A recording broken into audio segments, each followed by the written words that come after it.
3分5日劳动节，劳工是过一摆大游行，号召4千个劳工上街头，因此伫总统府头前集合，行去立法院。劳工团体表示，即马薪水低，上班时间长，固定假日都咧减少，若退休嘛无保障，加班的费率已经40年拢无变啊。因呼吁立法院爱支持修法，回应劳工的诉求。国会修法挺劳权，连续执政5蜜月，连续执政5蜜月。手举飘起大声喊，全台湾劳工的代表来甲开道，伫属于家己的节日，徛出来争取权益。劳工的代表讲，台湾劳工薪水低，工时长，固定假日减少，退休的保障无够，医护人员甲义工劳动环境愈来愈恶化，连保障劳工权益上底线的劳基法，事实上煞变作是上悬的标准，根本是愈收愈倒退。如果劳计法修恶，我们劳工要不要跟他们拼啊？要，别个表哦。要。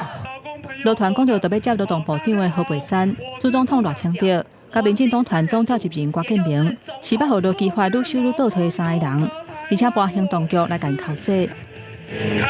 砍价删光光，年金砍光光，轻的做公的。劳团呼吁劳基法爱阁修。进前甲7天的固定假日裁掉，这应该向予劳工。劳提薪制，头家人提800趴的退休金，拢已经实施19年啊，早就应该提悬。还有加班费的费率，袂当一直拢袂顶袂当。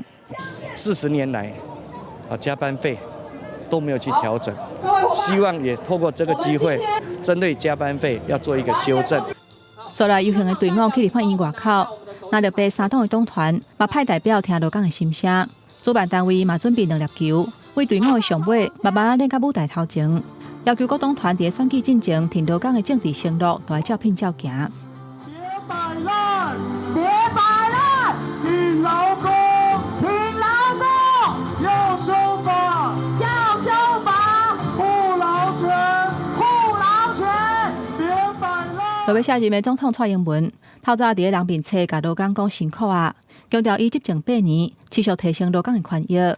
包括连续8年起基本工资为每个月2万块，到今年27000外。也若准总统赖清德嘛伫人面册表示，民进党一直甲劳工徛做伙，就任了后会透过无共政策确保劳工的权益，包括维持劳保基金稳定运作，举办大型育婴假等等。